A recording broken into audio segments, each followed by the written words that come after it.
Hi everyone, welcome and thanks for joining us our webinar this evening. It's called Baby Sleep and Settling webinar. It's for babies 6 to 12 months. My name is Dr. Laura Hayes and I work at the Parenting Research Centre. I acknowledge the Aboriginal owners of the land we're on and pay my respects to the elders past and present and to all Aboriginal and Torres Strait Islanders peoples with us today. I'd like to introduce our presenter today. Our presenter tonight is Di Halloran. Di is a registered nurse with many years of experience working with families with young children, and she also has a policy and development role at the Centre for Community Child Health at Murdoch Children's Research Institute, and that involves working with child health professionals. And Di is passionate about supporting parents and making sure they have access to sound evidence-based information. And we'd also like to acknowledge DET Victoria, who are supporting these webinar presentations. Tonight, Di will talk about sleep for babies 6 to 12 months old, and we'll look at expectations in relation to sleep for babies this age, as well as setting up routines and practices and tips. And just a few housekeeping pointers as we get underway. On your webinar browser screen, you have a main view. Right at the moment, you should be able to see us. So sometimes we'll have the presenters on screen for you, and sometimes there'll be some slides with some information. And at the side is the chat room. I can see it's pretty busy already, and you can use that at any time. And feel free to ask questions, and we'll try to respond to those in tonight's session. See how we go with the time, and but we'd really like to be able to meet your needs and hear what you're interested in. And if you miss something or you're called away, don't worry, we are recording tonight's session, so you'll be able to view the presentation again at a later date, and we'll be sending links to everyone who enrolled for the webinar, so you'll get that information. You can have a look again. For those using a mobile or a tablet, something like that, to access the webinar, you'll find you'll have slightly less features. But again, you could use that, have a look at that recording, and that might be helpful for you too. And we'd also have some information on some lines that you may wish to access, and that's if you'd like some more support. And I think it's worth explaining that tonight we offer general information, not specific advice, and if you'd like some extra support, contact your GP or maternal and child health nurse in the first instance, and they can help you or put you in connection with somebody who might be just right for you. So let's get going. The first thing we're going to do is, it's an interactive kind of a session that we're running tonight. So the first thing we're going to do is run a poll, and so let's go over to that now. And we're going to ask you to respond to our question, how old is your baby? So here we go. Just getting it going for you. Let's see if you can respond to this. We'd love to know who we're talking to, who's out there, and how old your child is. And we're getting a lot of responses already. So over to you, Di. Hello everyone, and welcome also to tonight's session. I might just sort of let the poll go a little bit longer, or let's close it for the moment. We've got a lot of responses. You can you'll be able to have a look. Looks like about over 50% are mums and dads with children aged between 6 to 7 months, which is great because that's where we're starting. So it sort of gives you a chance to learn about information that's really important for the parents of children that age. Okay.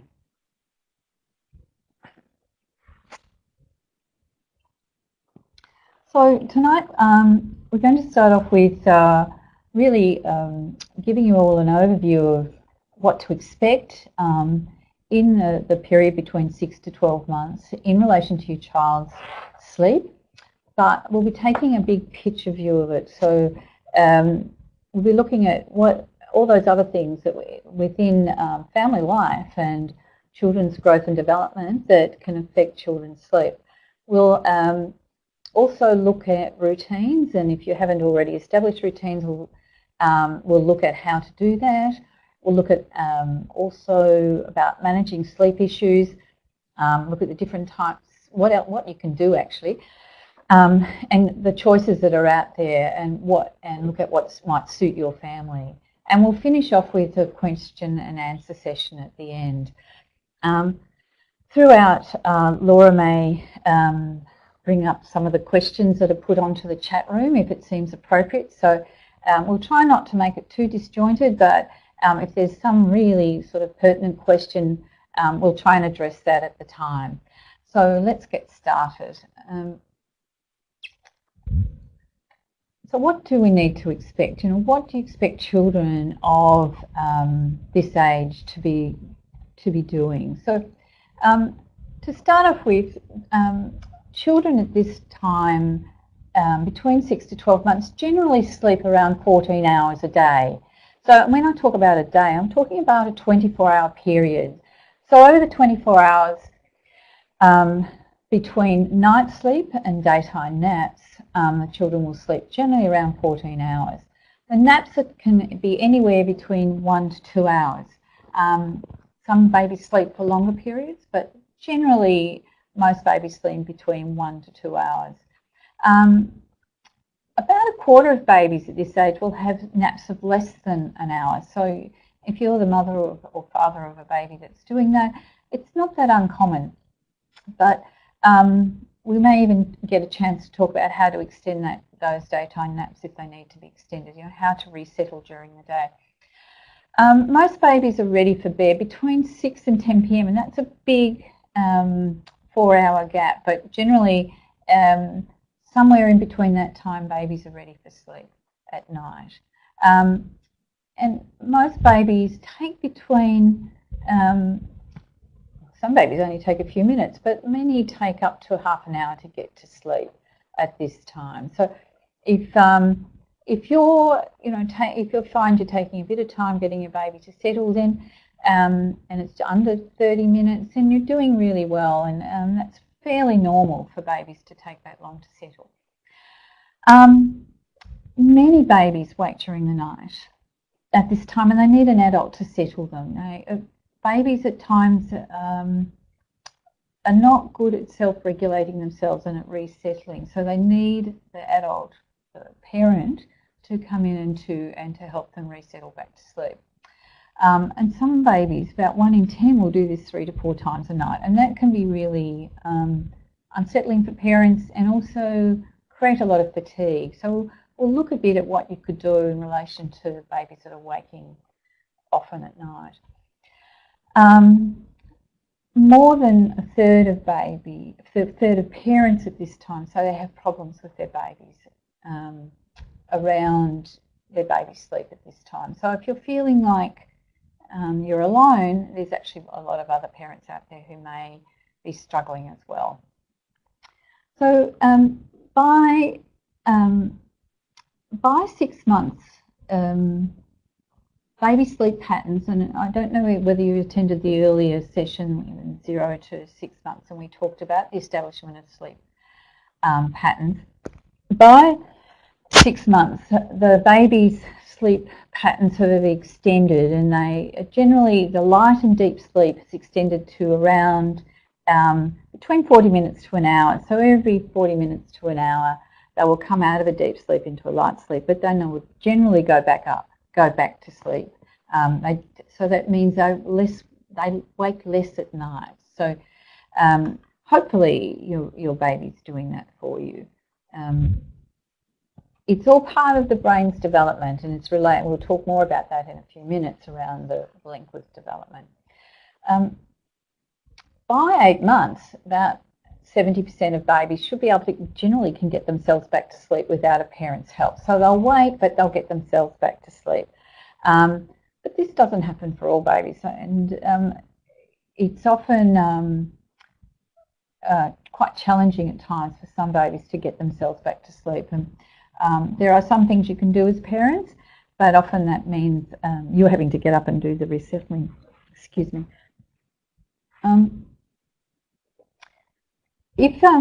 babies are having breastfeeds and bottle feeds during the night, you know, that will actually cause them to wake, because they'll wake because they're either used to waking to have a feed or they're hungry. We'll look at nutrition in a few minutes and how that relates to sleep and what you can do.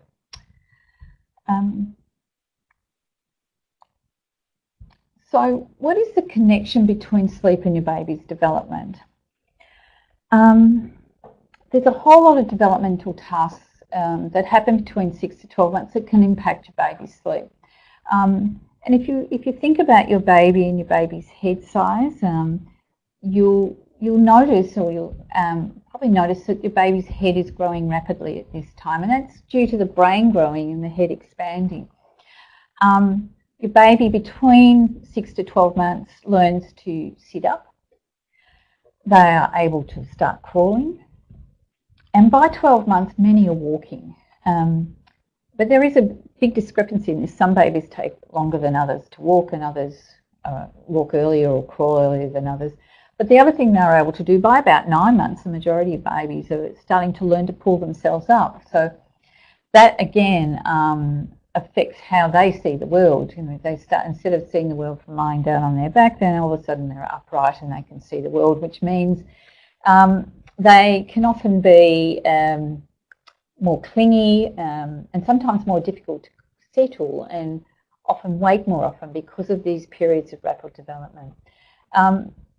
The development of self-regulation, so learning to regulate their feelings, their behaviour, their sensory motor and emotional development, are all affected by their physical maturation and the child-parent relationship. Different babies develop self-soothing skills or self-regulation at different rates and in different ways. The more reactive or intense your baby is, the more challenging they may be for them to learn to soothe themselves. So if you've got a sort of a highly, what seems like a highly reactive baby, they can often take a while to learn to soothe themselves. So they often need help to calm and settle. Babies that are less reactive, so a little bit more chilled out, don't get stressed as easy, so they may not wake to a sudden noise so you may have, if you've got more than one child, you might find one had no trouble getting to sleep with the noise of the household happening, and yet your next child may be really reactive. So it's important to realise that each baby is an individual and will react in different ways to their environment and to their relationship.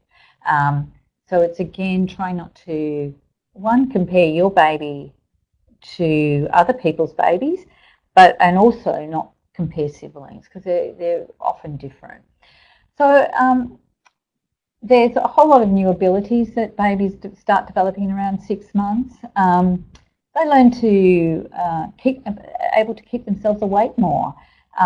They learn to make different sounds and be more verbal, so you can, and they realise that gets a reaction. So then that starts an interaction. So and babies, being social creatures, will like to have that interaction, which can then get them to feel like they might want to stay awake a bit more. So, and they often, if this happens during the night, they may not really want to go back to sleep. So just remember that your baby's development has a close link to sleep, and if you're not sure or don't really understand what's going on, it's a really good idea to go onto the Raising Children Network website. They have some really great information around Children's Development Network website. They have some really great information around children's development, and that can help you understand what's going on. So there's also really good books in the library, like Wonder Weeks, that will help you understand as well and make things a bit easier. So one of the other things we need to think about in relation to sleep in the big picture is your child's nutritional needs. And in reality, most babies, once they get to 6 months, don't really need a feed overnight. Even breastfed babies, if they're getting enough feeds during the day. And And it's really important to understand that you don't stop feeding your babies at night if they're not having enough during the day. So,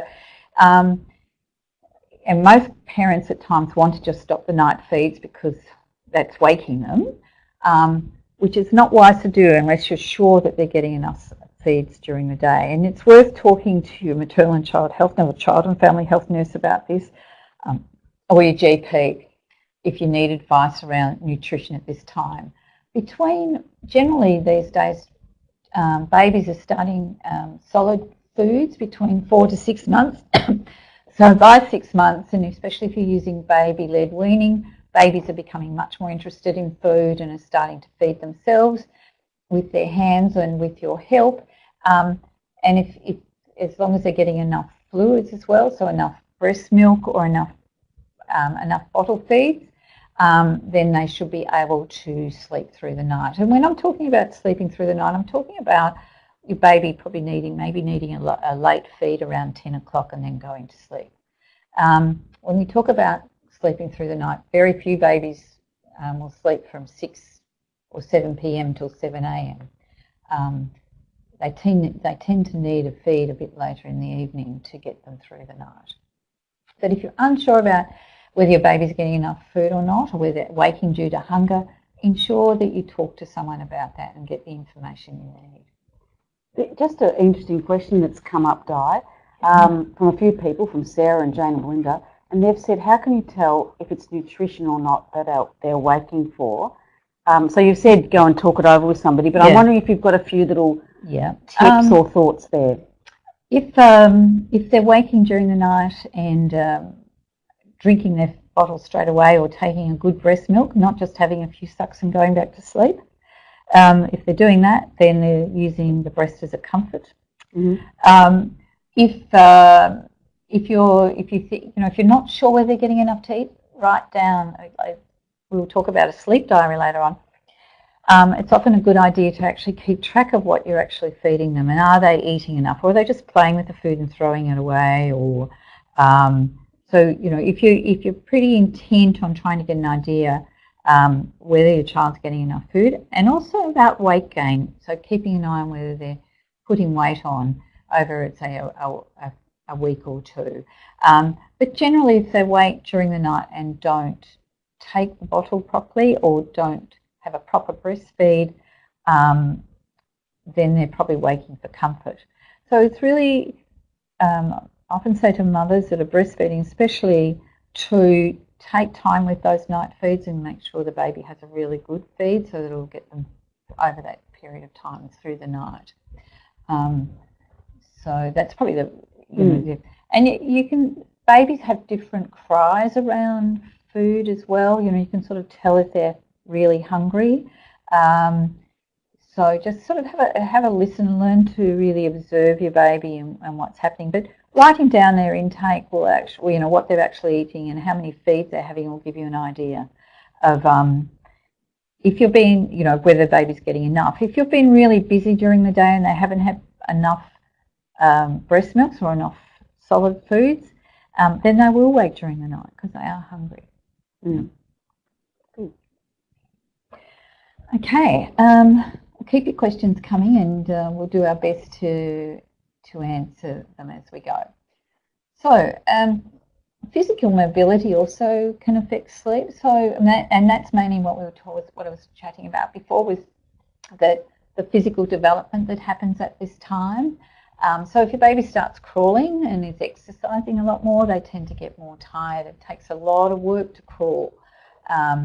And generally they start eating, that's one of the reasons that you probably need to feed them more, is that they're hungry because they're using energy to do those physical activities. The other thing that affects their appetite is their brain development. With just the growth of the brain itself requires lots of energy and lots of input. So the getting to standing and then walking, generally around 12 months, babies will tend to get tighter. The tricky bit comes when they are getting tired and you're working out how tired they are and when you need to get them to bed for their naps and their nighttime sleep. So I suppose the key points to remember when we start looking at the rapid brain development, the key points to remember at this time, there's a whole lot of development happening, but there's some points around development that are important around sleep, and one of them is development of what we call object permanence. So this is where your baby's able to remember that things exist even when they're out of sight. So it's when they know that when you leave the room, for instance, that you will come back. And this is important development in thinking and learning that can affect sleep. The baby used to think that you didn't exist whenever you left the bedroom. So now your baby knows that you're still there somewhere. And so this means that if the baby wakes during the night, they might call or cry out because they know that mum or dad is there to come to them. So all of a sudden they know that even though they can't see you, you are somewhere. So they will start wanting to be with you. I mean, it's very natural for babies to want to be with their parents. It's part of attachment. It's part of the relationship with you. You are who makes them feel safe and secure. So it's very natural for the baby to call out for you. The other thing that happens during this period of time that's related to brain development is the development of separation anxiety. And this happens generally between 6 to 12 months. And the baby will start to experience this what we call separation anxiety. It's when your baby gets upset because you're not around. And sometimes babies will not want to go to sleep because of the anxiety they're feeling. And they'll often wake up more often at night during these periods. And you also see this, if you look at the Wonder Weeks work, it talks about babies sleep between 6 and 12 months at different periods, around 5 to 6 months, and then again around 9 to 10 months, and a bit later on around towards the end of 11 months, that there's these periods of rapid development that affect the baby's sleep patterns, and the baby develops poor sleep habits. They tend to wake more. And it's really because of the rapid brain development that's happening. It affects their emotions and their sense of who they are. And they tend to need their parents to comfort them more and help them to feel secure again.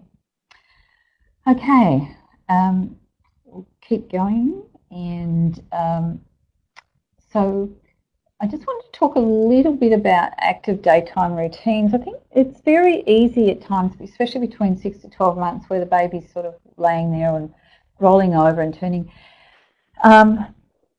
to sort of almost let them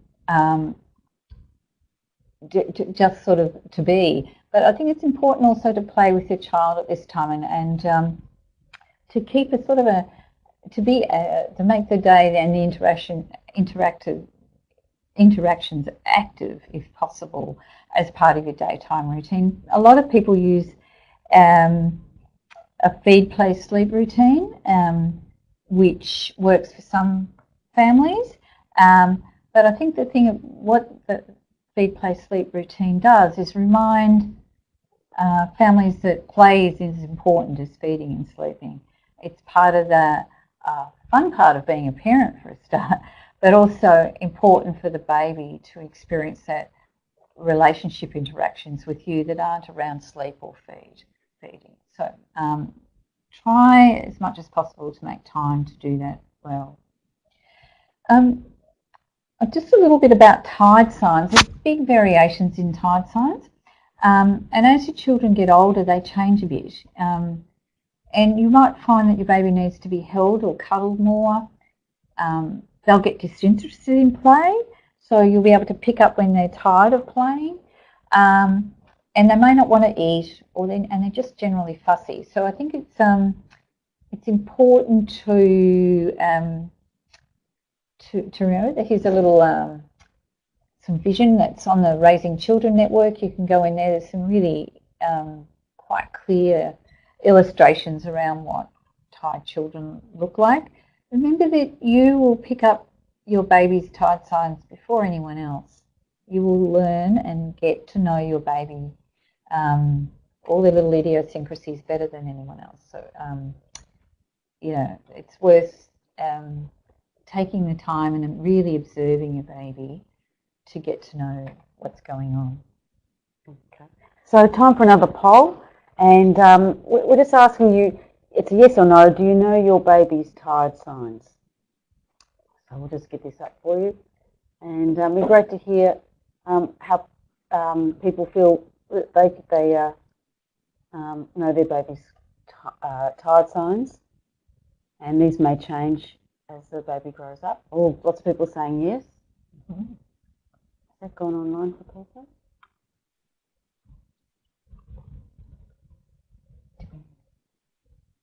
Just see if I've got it going. We'll just try that again.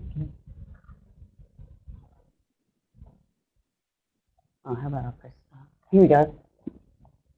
Oh, lots of people responding. That's great. So a lot of people are saying yes, and but it's not all the time. Sometimes they can pick it up, but not all the time. But a lot of people getting familiar with their baby by this time, by the looks of things. So that's pretty good. It's great. It's good to see. Yeah. Okay, thank you for that. That was great information. Okay, so a little bit about establishing routines. We certainly talked about this in depth in the 0 to 6 month session. And if you haven't already developed a routine, I think it's really wise to start now, so that your baby learns some predictability that will help to reassure them about, especially during the periods of rapid change. So when we're talking about establishing routines, it's really important to think about what fits in with your family. And so routines can be very individual, depending on what the family needs are. What time, if you're married, or if you're living, if you have a partner, that what time your partner gets home from work, you might want to make sure that your baby's awake during that time, so the father gets a chance to spend time with their baby.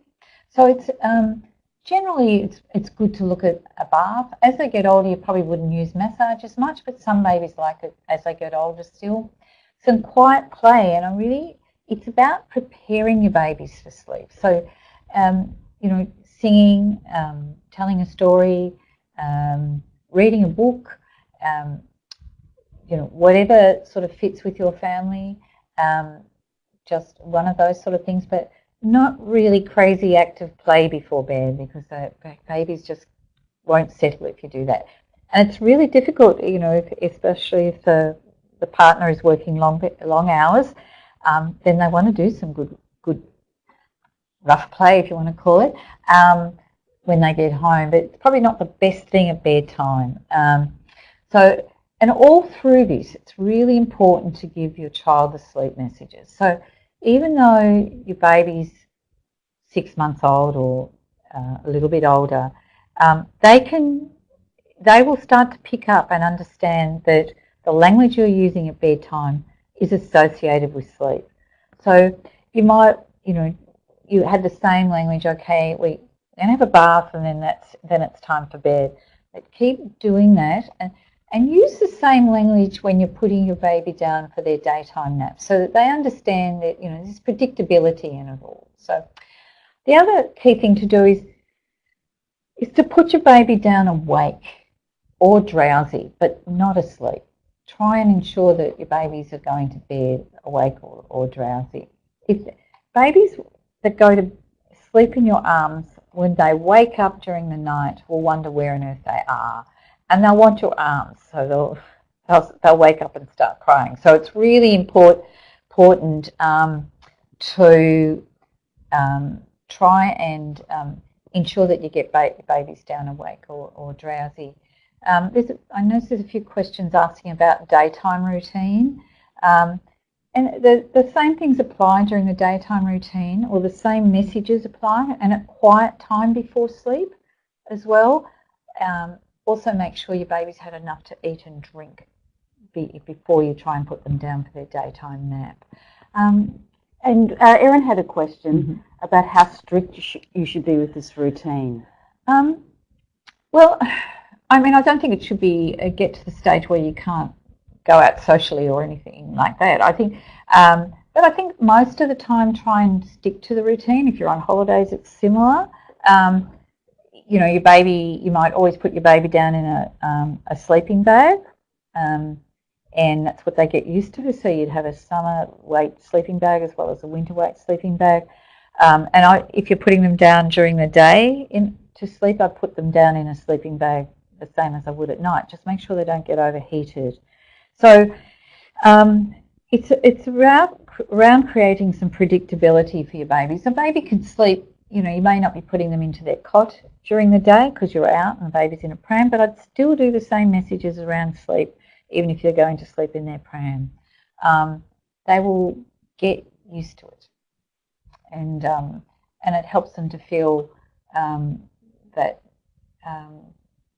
there's a pattern in their lives and a sense of security, really, around, okay, this is what my mum does or my dad does when I go to bed.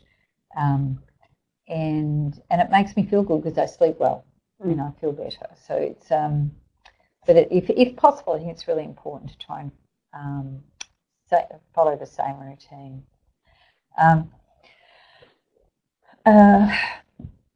There was also a question about, does it need to be at the same time each night? I think if you're really trying to create a good sleep hygiene or good sleep habits for children, then I think it's really important to try and be around the same period of time each night. So if you've got a baby that's say 6 months old, even a baby that's 20 months old, so as they go through, I'd start putting them down around 7 o'clock at night. It can sometimes take longer by the time you get them to sleep, but so you'd be giving them their dinner around 5:30, and maybe then a bath, then a feed, some quiet time, and then bed. Or you can do it the other way around. You need to develop a pattern that's suitable for your family. I'm just giving you general information, remember, and you know what suits you best. So there can be any variation of the same, but I think just ensuring that you put some predictability in place for your child and for yourselves, because it allows, if you can get your baby to sleep around 7:38, at least it gives you some time for you and your partner to, and that's really, really important for yourselves and for your baby. Okay, so a little bit on trying to settle, and this has come in a bit. There's been questions about settling. The earlier you can develop good settling habits, the better, and one of those is about around routine. It's around remembering if you develop what we call sleep association. So if the baby gets used to doing something to get to sleep, then when they wake up again at night, they will want that again. So I think there's been lots of questions about my baby's used to settling after or during a breastfeed or with a breastfeed and things like that. Yeah. Look, I think that is fine, but the trick is to take your baby off the breast before he or she's asleep. So if that's how you try and get your baby to sleep, and you can see them getting really drowsy, just ease the mouth off the nipple and get your baby to bed that way. So sort of try and keep them at least a little bit awake. So drowsy's fine, but it's so that, and then as you put them down, just either do soft voices, give them a kiss goodnight, whatever you do is a way of putting your baby down. You might want to pop them down So they're drowsy, and keep your hand on them until they've sort of relaxed, and then leave the room. If you let them go into a deep sleep on the breast or on the bottle, they'll wake wanting a breast or bottle to resettle. And that's when they don't drink the breast or bottle properly. They'll just have a few sucks and go back off to sleep. And as a mother who did that, it's not the best thing to do. You wake a lot at night to do the same thing. So it's sort of trying to get out of that habit. This also applies to dummies, to rocking your baby in your arms, to rocking the bassinet or cot, driving around the car, any sort of thing that you have to do to get your baby to sleep. When they wake up again, that's what they'll expect. So we'll talk a bit more about dummies a bit later on. But the same thing with rocking in your arms or sitting in a chair rocking, whatever you're doing, which you are doing to get your baby to sleep. It creates a bit of a rod for yourselves in the end if you can't break it. But look, some parents are quite happy to do that, and that's fine. If it suits you, that's fine. But if it's not what you want to do, then there's ways of getting out of it. So it's trying to stop that. Yeah. Too much company and just let them do the last little bit by themselves. Yes. And perhaps build that up a bit. Yeah, exactly, Laura. I think it's really important that to try and give them the capacity to self-settle or to self-soothe, if you want to call it that. Okay. I talked about this before. I think it's really important to talk to your baby while settling. And mainly that's one thing about preparing them for sleep, but also while you're getting them down. And so just keeping them reassured and so that they know you're keeping them safe. And so remember, if you're really tired or you had a bad day and you're feeling pretty cranky with the world, babies will pick up the tone of your voice and your actions. So always try to be calm if you can, and also be gentle. If you're feeling really frustrated with your child or angry at the world, and it's not unusual for all of us to feel like that at different times, then it's best to put your baby down and just leave them, and then go back when you feel like you're doing better. So just have a think about that. Always talk to baby when you're settling them, but very quietly and calmly. Okay, quietly and calmly. Okay, a few things to remember when you're putting your baby down. Always trying to make sure they've got a clean nappy and they're dry and that they're comfortably dressed. And again, try to be calm and quiet. I think for a lot of parents, we get quite apprehensive around sleep. I talked about this last time in the earlier session. Is that I think at times parents measure their successfulness as parents by the amount of sleep their baby gets.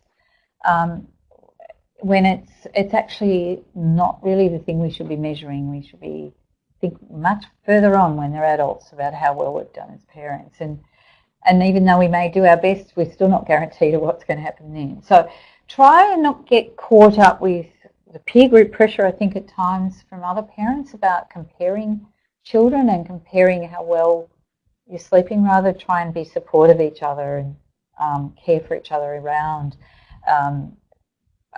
whether your friends and other parents are feeling sleep deprived. How do you support them? So now a little bit about transitional objects, which are things like teddies or loveys, little blankets. These are generally not such a bad thing to introduce around 6 months. Babies are able to roll over now and move around their cot, so it's okay for them to have a soft toy of some sort, or sometimes it's a little bit of a blanket, or sometimes it's a dummy. and we'll talk more about dummies being used in this way. But often it's just something that they use that children will use to help soothe themselves to sleep, something to cuddle. Now, babies have a strong sense of smell, so they often, if they wake during the night, if they can smell their mothers nearby, that will help them get back to sleep and feel more reassured. So if you're going to introduce teddies or anything like a transitional object, a little blanket, then if you're going to do that, start off with when you're nursing your baby, whether you're breastfeeding it or bottle feeding it, having that the bear or the blanket or whatever you're going to use close to you, and so that, and then put it down with the baby when you're putting your baby into their cot. It's sort of, they help babies sort of make some of the emotional transition to become more independent. So they're not a sign of insecurity, they're actually a comfort, and it's not such a bad thing for babies to have as part of their nighttime ritual. It's just one of the, just another thing that can help at bedtime. And, and things like teddy bears or blankets, children will often sleep with those or have them around, until they're much older. You can see some young adults with them. But, they are something that people hold on to and it makes them feel good. So, managing sleep issues. There's so many issues around sleep at times for parents, and we can sort of see that from the amount of questions coming in tonight. And it can often be really challenging for parents to be going through periods where babies are really difficult to settle or they're waking heaps during the night. So I think it's important to understand about when this is really a problem. So when if it's really an issue, your baby, if it's really when they're waking more or 3 or more times a night, and this goes on for over a period of time, not just sort of every now and then, but it's a constant problem. They can take more than 30 minutes to settle, so they may not be waking more than 3 times a night. But when they might be waking once a night and taking 2 hours to settle, well, that's really an issue for parents. So, they are issues that need to be addressed. And the other thing I think one of the other things to acknowledge is that if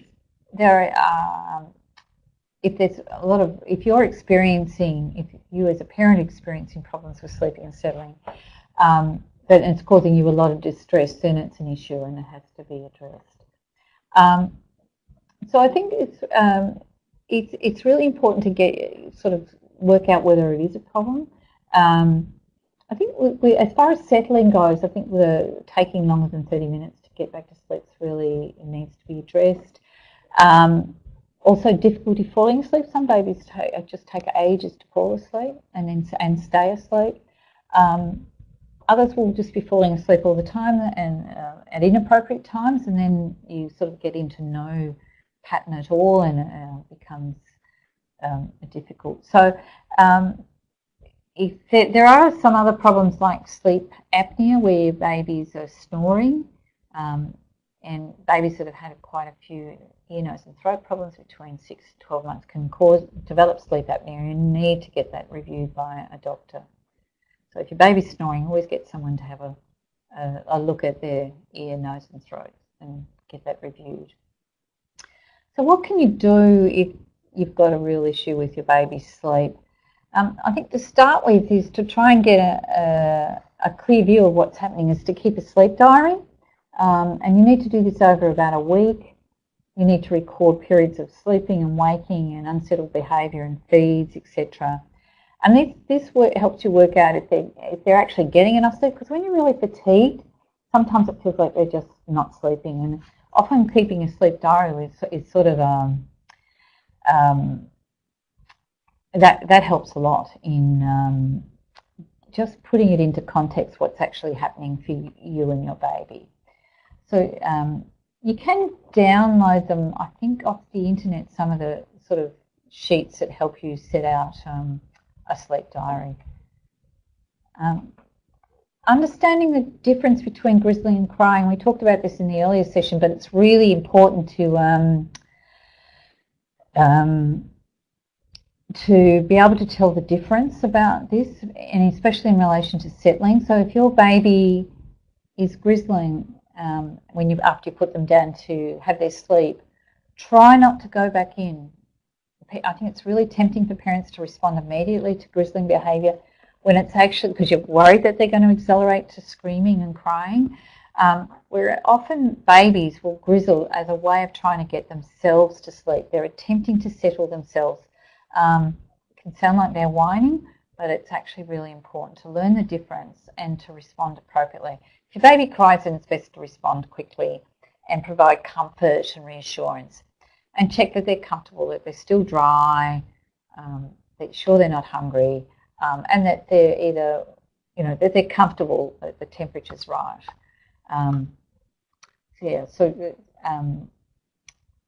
Really, that's one of the really important things. A little bit about behavioural interventions.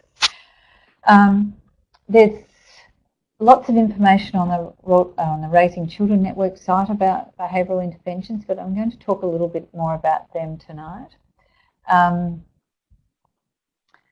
The first one's around camping out, or some people call it parental presence. But the reality is it needs you as a parent to be there, and it's about placing a bed or a mattress or a chair next to your baby's cot, and really being there with your baby, gently patting or stroking them if they like being patted or stroked. Not every baby likes being touched when they're trying to sleep, so you need to be able to work that out. Is patting the right thing, or stroking your baby the right thing? Some people pat the mattress. You can use shushing sounds. Or you can just sit there and just tell your baby that you're going to stay there until they go to sleep. Eventually, after your baby gets used to you being there, and they'll tend to start going to sleep quicker, and then you can leave the room. Eventually, after you do this, it usually takes a few nights to a week. You can start reducing how long you sort of actually sit there, and move the bed or the cot. The bed or the chair away from the cot, and get it further and further distance from the baby's cot, and eventually get yourself out of the room. It takes time. It takes about 1 to 3 weeks. There's lots of detail on this on the website, Raising Children website.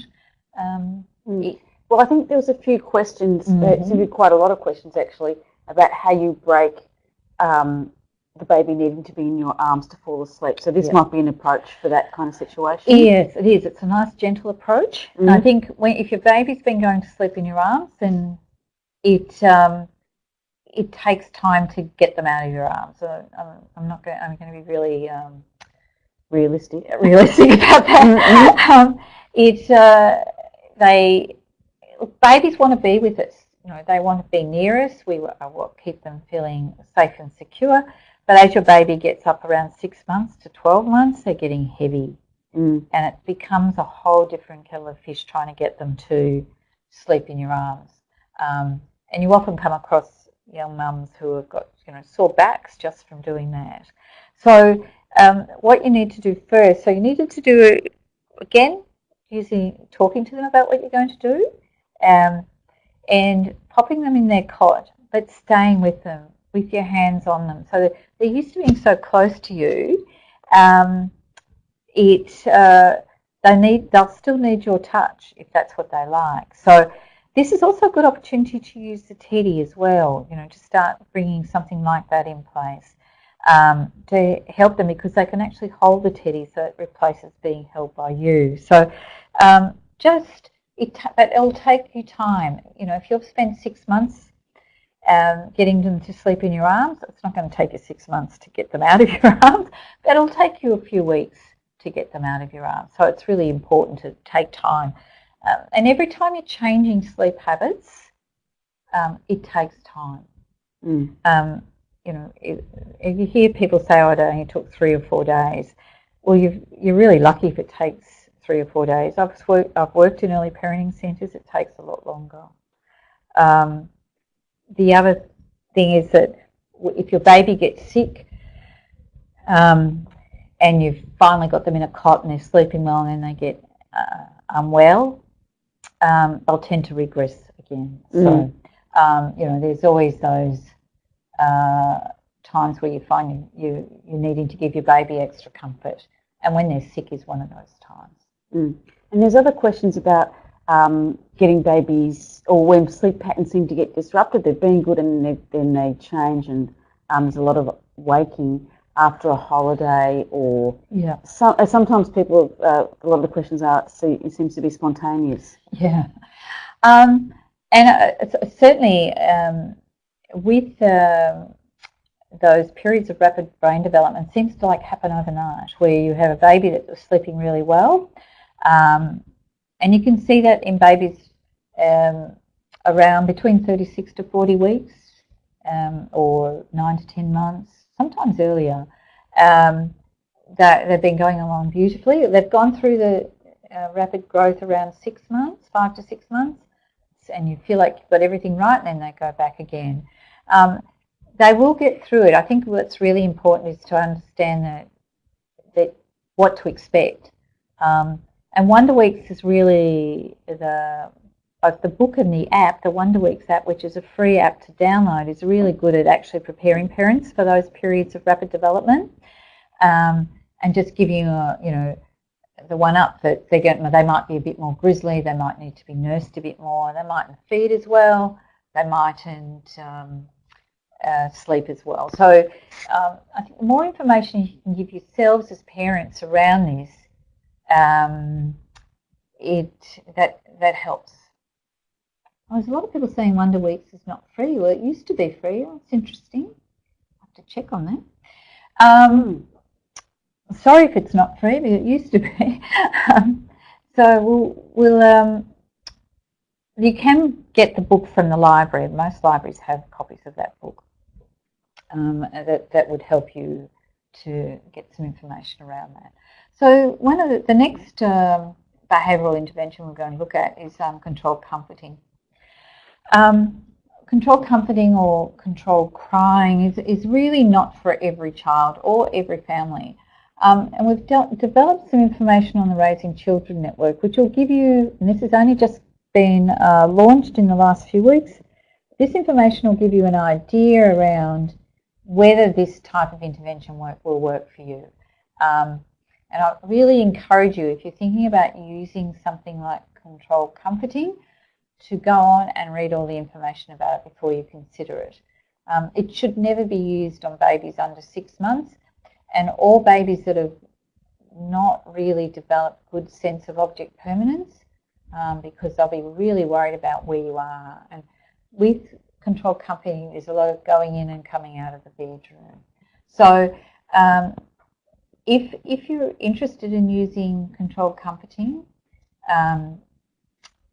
which is where you respond in timed intervals to your baby's settling, crying, etc., then please go onto the Raising Network site and read the information there to see if it will suit you as an intervention.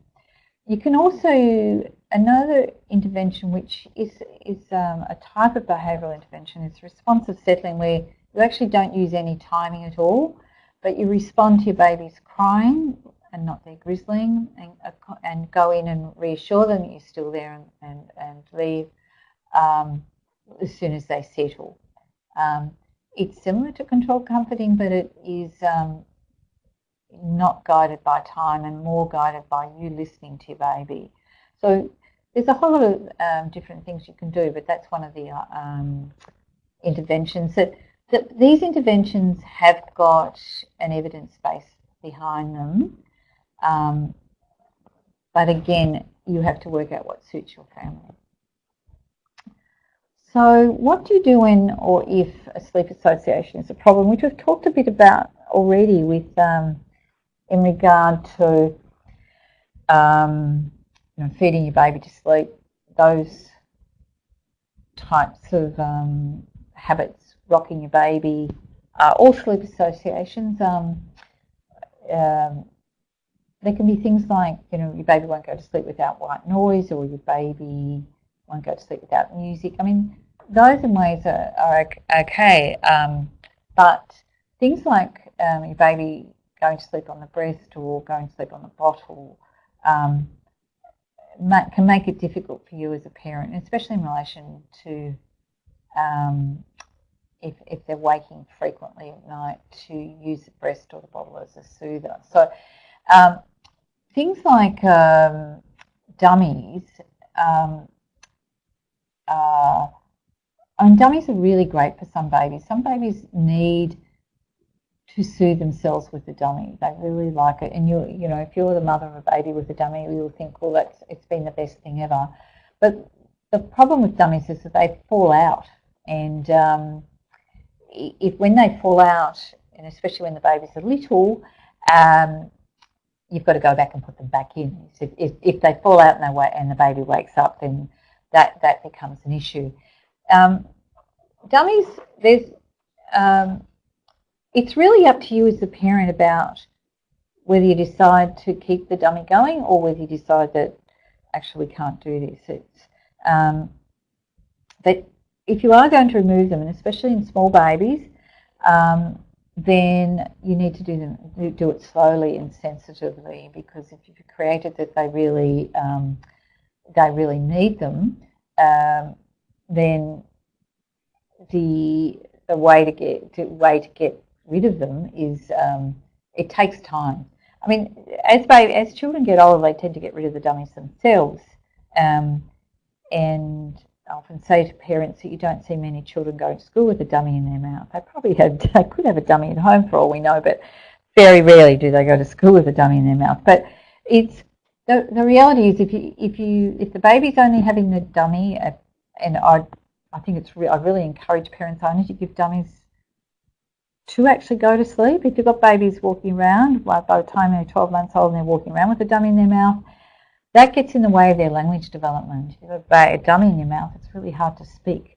So in relation to weaning babies off dummies, I think you either, if you don't want to get up during the night to dummies, you either train your baby to be able to find the dummy and put it in their mouth, or you put the time in to actually soothe them off to sleep without the dummy. And often that takes time, and it can be a bit difficult, especially if the babies become really attached to it. For some babies it helps them sort of manage the stress in their life, if that makes sense, that sucking, that soothing. So often we give dummies without thinking that this is can be a bit of a long-term investment. So I encourage you to think about it's probably easier to get rid of a dummy with a smaller baby than it is with an older baby. But just be gentle. There is information on the website also about dummy use and how to wean babies off dummies. But remember that it's your decision, and it can be a tough one. Okay, so a little bit on parent fatigue, and I hope all of you out there are not feeling completely exhausted, that you've sort of got through the exhaustion of those first few months and getting more balance in your life. But it's not always that easy. Okay, so we're nearly finished, aren't we? I think we need to go through more questions. I was just sort of thinking about whether we need to go through questions or we might just finish up. I don't No, look, we've covered quite a lot of material, Yeah. and there's been a lot of very, very interesting questions. There was one very specific one. I'll just go and see if I can find it. And I can't find it anyway. But there's some interesting. There's a bit of discussion earlier on about babies that flail around in the bed a lot and sort of wake themselves up that way. Yeah. And you know, I think there's a few things you can do with it. They're obviously restless sleepers, as we are as adults at times, restless sleepers. But it's hard to know whether they're dreaming and or what's going on for them. You could sometimes babies sleep better in sleeping bags, and or if you're going to have them in a cot with, say, a doona or a sheet and blanket, make sure they're tucked in so that they sort of feel secure in some way. There's a lot of questions around daytime naps as well,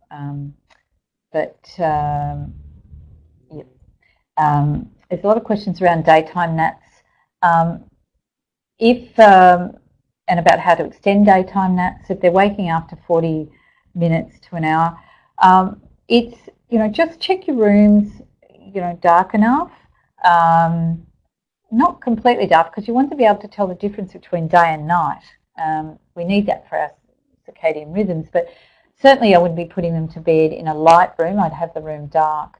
And if they wake up during, you know, after 40 minutes to an hour, go in and be very quiet. Try to speak really quietly and sit with them and try them and get them back to sleep to start with. I think that's probably the best thing you can do.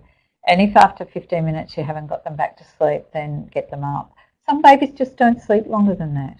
I know the book says sleep 1 to 2 hours, but there's a lot of babies who don't do what the book says. So I'm sorry if it's disappointing for all of you out there. But it's just probably an indication of their temperament or their personality. They want to get up and get going and see what's going out in the world. So, yeah, think about that when you're looking at your child and thinking they're not sleeping enough.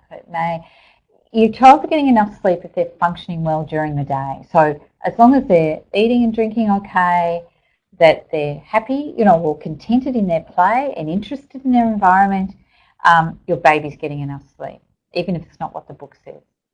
It's around you observing your child and working out. If they're grizzly and miserable and irritable, not interested in eating, not feeding well, then your baby's tired or they're unwell. So it's really, really important to look at the whole picture.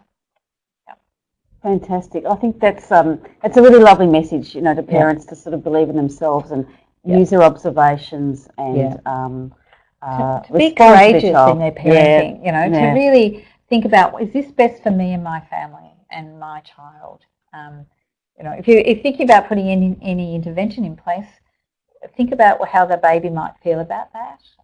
We often don't think about that. We think about doing things to children, and even babies have a voice. So to children, and even babies have a voice. So, and you're their voice a lot of the time. Fantastic.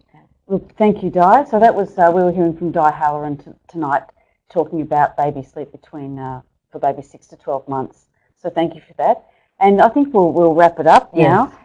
We've covered a lot of information tonight, and it's not easy to remember it all. So just remember that we have recorded this presentation, and you'll be sent a link in an email, and you'll be able to access it. And that's for free, of course.